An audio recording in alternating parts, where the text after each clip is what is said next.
इसे अपना पुराना गौरी बना के वापस लौटूंगा।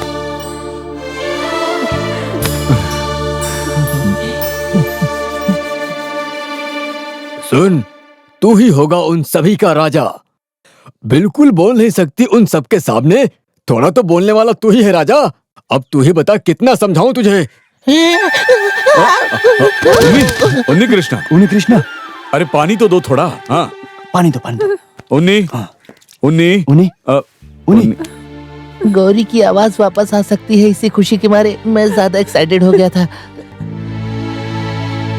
इतना ही ना, डरा दिया तुमने तो। मैं खुशी के मारे सही से बैठ भी नहीं पा रहा। वहाँ बैठो।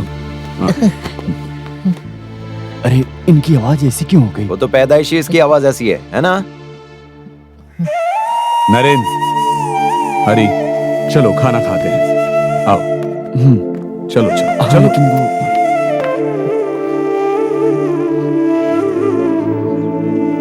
मुझे अपनी बेटी का फ्यूचर इंपॉर्टेंट है। मैं उसका पिता हूं, मुझे ही ये देखना होगा ना। जो दिल से उससे प्यार करे, बस वही सोचा मैंने। आपने बहुत बड़ी बेवकूफी की, यही कहूंगा मैं। मजे तो उसके है, खूबसूरत लड़की भी मिली और बेशुमार दौलत भी। उसका जो प्रॉब्लम है वो भी अभी सॉल्व हो जाएगा। वैसे भी उसकी लाइफ का वो कोयल स्वर वाला प्रॉब्लम है, अभी सॉल्व हो सकता है क्या वो? पुराने दोस्त का वापस आना, आवाज का वापस लाना, सब बहुत डेंजरस है। ये सेहत के लिए हानिकारक है। गूंगी होने के एक ही कारण से इसकी शादी उससे करवाई है। वो हथियार अगर गिर गया तो इसका क्या हाल होगा? तू उदास मत हो। शादी हो जाने के बाद पति और पत्नी एक ही हो जाते हैं। कमी और दुख के लिए कोई जगह नहीं बचती है। मेरे सर जी ये सब बच्चों को क्लास में सिखा सकते हैं। लड़कियों का मन है, कब झूलने लगेगा क्या पता। ड्राइवर भाई सही बोले। विकलांग से शादी करेगा, कलाकार से, सिनेमा हीरो हीरोइन से, डॉक्टर से। शादी का फंडा ही ऐसे सब बातों में ही है। वही तो। बैलेंस बिगड़ गया तो बैलेंस बिगड़ेगा। कई साल पहले हमारे यहाँ शारदा की शादी के बाद उसका पति जब गंजा होने लगा था तो उसकी पत्नी एक हिप्पी के साथ भाग गई थी ना। वो भी छोड़ो, एक एक्सीडेंट में अपने दोस्त सोमन का पैर चला गया था तो उसकी बीवी उसको छोड़कर ऑटो वाले के साथ भाग गई थी। ऐसे बहुत एग्जाम्पल हैं। बताओ कितने दूं मैं? ये जरूरी नहीं है कि सबके साथ ऐसा ही हो द्रव्या। सर जी, जब गौरी की आवाज वापस आ जाएगी तब वो इसको नहीं छोड़ेगी, इसकी गारंटी आप दे सकते हो क्या? अब ये क्या बात हुई? हाँ, नहीं होगा ना। अगर मैंने उसे खो दिया तो मैं जिंदा नहीं रह पाऊंगा, मर जाऊंगा। उसके लिए बस एक ही रास्ता है कि उसका ये ऑपरेशन नहीं होना चाहिए। रुक जाना चाहिए या तो उसे रोक देना चाहिए। नहीं, ऐसा नहीं हो सकता। उस बेचारी ने बहुत उम्मीदें लगाई हैं। अरे कुछ सैक्रिफाइस करेगा तभी तो कुछ मिलेगा ना तुझे। लेकिन मुझे ये ठीक नहीं तब लगता। तो एक ही रास्ता है, प्रेगनेंसी। और क्या? बीवी के घर में पति का साधन होता है और मजबूत करने के लिए भगवान का दिया हुआ वरदान होता है प्रेगनेंसी। वो गर्भवती हो गई तो तू बच जाएगा और वो ऑपरेशन भी नहीं होगा और शुरुआत के 9 महीने गर्भावस्था में जाएंगे और 1 साल बच्चे की परवरिश में, और बाकी तेरी ताकत के हिसाब से बच्चे पे बच्चे होते रहेंगे।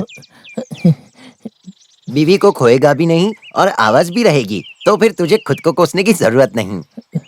अभी जिस तरह की सिचुएशन है मैं उसे कैसे प्रेग्नेंट कर सकता हूँ? वो भी हम ही बताएंगे। ए सुन, उसके अंदर की सोई हुई ममता को तो बुला और उसको जगा। अगर तू उसको जगाएगा तो जो चाहेगा वो पाएगा। जगाना होगा। गर्भवती करने का क्या हुआ? हाँ, मैं देख रहा हूँ। तेरे सिर्फ देखने से कोई लड़की गर्भवती नहीं होने वाली है। ये किसी और की प्रॉपर्टी नहीं है, तेरी खुद की प्रॉपर्टी है। जा और अटैक कर। अगर मैं अटैक करने गया ना तो हो सकता है वो मुझे उस तरह का आदमी समझ लेगी, तो क्या होगा? वो नहीं होने वाला है। स्त्री का बलात्कार करने के लिए एटलीस्ट मर्दों की आवाज तो होनी चाहिए ना। चुप करो। चुप कर। ये बलात्कारी की आवाज नहीं है, ये जिसका बलात्कार हुआ ये उसकी आवाज है। तू पहले जाके गुलशन ग्रोवर और प्रेम चोपड़ा की बढ़िया सी पिक्चरें देख के सीख ले अच्छे से। इसकी आवाज उन बलात्कारियों के जैसी तो नहीं है, ये बात तो साफ है। लेकिन इसके ऑपरेशन को कैसे रोका जाए ये सोचना है। एक आइडिया है। ये माधव जी का बहुत ही भरोसेमंद ज्योतिषी है, रघुराम ज्योतिषी नाम है उसका। उससे बात करने के लिए हम माधव जी से काफी ज्यादा रिक्वेस्ट कर लेंगे और हमारी दी हुई कहानी और डायलॉग्स ज्योतिषी वहां जाकर बोल देगा। तेरा आइडिया तो अच्छा है, लेकिन ज्योतिषी ऐसे अरे बोलेगा क्यों नहीं क्या? बोलेगा? कुछ पैसे ज्यादा देके ज्योतिषी को बस में कर लेंगे। ये ज्यादा पैसे से मतलब कितना कैश देना होगा? बहुत ज्यादा कैश होगा। क्या इतना कैश तो मेरे पास नहीं है। कैश से भरा हुआ बैंक मेरे पास है पप्पन, लेकिन वो सिर्फ लड़कियों को ही पैसे देता है। फिर भी कोशिश करते हैं। 91, 92, 93, 94, 95, सुन सैंडी, ये पैसे जाके बैंक में जमा कर दे। हाँ, मेरे पास अब 1 रुपया भी नहीं है। टाउन में एक नई शॉप देखी थी, अभी तक वो खरीदने के लिए भी मेरे पास पैसे जमा नहीं हुए। इतने तूने गिने हैं, उसके बस चौथा हिस्सा चाहिए। 1 हफ्ते में वापस देता हूँ। एक जरूरी काम है। भूखा मरने की बात मत करो सर, पैसे नहीं है इसलिए बोला मैंने। लड़कियां मांगोगे तो बराबर देगा ना। अभी हमारे पास पैसे नहीं मैं है। तुम्हें अपनी पर्सनल लाइफ के बारे में कुछ नहीं बताने वाला, समझ गए तुम लोग? देख लेना अगले जन्म में तू रानू मंडल बनेगा। बहुत ज्यादा एटीट्यूड है ना तुझमें। निकलो यहाँ से, निकल। बड़े आज दिमाग खराब करने वाले हैं। मर्दों वाली आवाज निकाल नहीं सकता है। पैसे मांगने आ गया मेरे से। उसके पास बहुत पैसे हैं। अगर तू लड़की होता तो वो पक्का तुझे दे देता। लगता है इसका गेम बजाना ही पड़ेगा। Correct। आगे से कोई भी लड़की को बुला के परेशान ना कर सके, ऐसा कोई प्लान बनाना पड़ेगा हमें। तो फिर एक ही रास्ता बचा है, कैसा रास्ता? मोबाइल फोन वाली सुंदरी। मेरा नाम बालामणि है। टीना, मीरा, ओके, सुमा प्रभाकर। प्रभाकर सरनेम तो ऐसा लगता है जैसे पुलिस वाली का हो। फालतू चक्कर में नहीं पड़ने का। क्लारा मिस कॉल नहीं देती, कॉल भी नहीं करती। वनजा, वनजा को कॉल करके देखते हैं यार।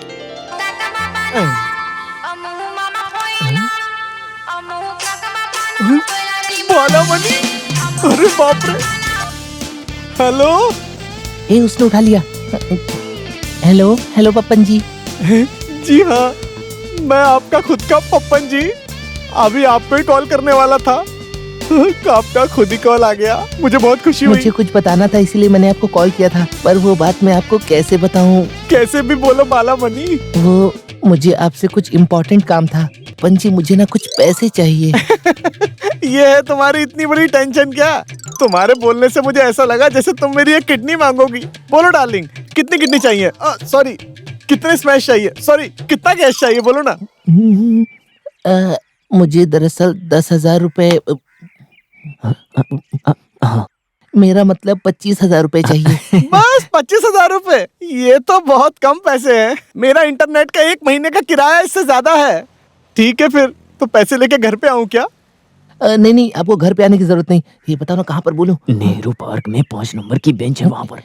कल शाम 5 बजे नेहरू पार्क में 5 नंबर बेंच पर आप बैठे रहिएगा। मेरे नाना जी आपसे पैसे ले लेंगे। नाना जी क्यों आएंगे? अरे बालामणि, क्यों बेचारे बुढ़े लोगों को तकलीफ दे रही हो? कोई बात नहीं। बालामणि, तुम खुद आओ ना। सही समय आने पर मैं आपके सामने जरूर आऊंगी। वैसे भी पप्पन जी मैं आपकी तो हूँ। फिलहाल के लिए कल नाना जी आपके पास आएंगे, और हमारे नाना जी की वैल्यू ना हमारे खानदान में सबसे ज्यादा है।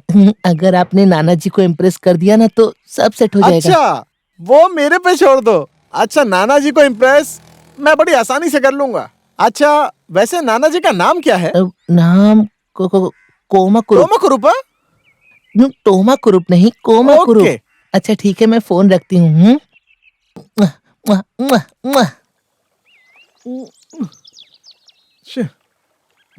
ये पागल बुड्ढा कहीं दिख नहीं रहा है, कहाँ रह गया?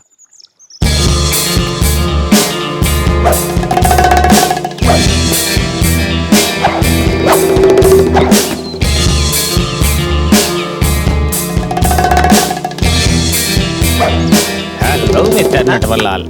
नटवरलाल? हाँ, नाम क्या है पूछा मैंने। पप्पन। पप्पन, अपना पप्पन। पैसे जो बोला था वो लेके आया कि नहीं? जी हाँ, ये गिन के देख नहीं। लीजिए। लेते समय गिनना हमारी शान के खिलाफ है, क्योंकि हमें गिनना नहीं आता है। Well done my boy, well done. अच्छा, ये चेहरा तो कहीं देखा हुआ सा लग रहा है मुझे। मिस्टर पप्पन, वो क्या है ना कि धरती इतने सालों से घूम ही रही है, तो कहीं ना कहीं देख ही लिया जी होगा हाँ, मुझे भी। लेकिन जब ये कोमा ग्रुप नाम सुना तो ऐसा लगा कोई गाउटी नाना जी होगा। इसलिए मैंने कुछ ये पान और तंबाकू ले लिया था। वेस्ट नहीं करना चाहिए। मैं अपने मगरमच्छों को ये मिला कर देता हूँ। फिर ठीक है। बाय द वे, बहुत ही जल्द मैं ये रकम दोबारा मांगने वाला हूँ।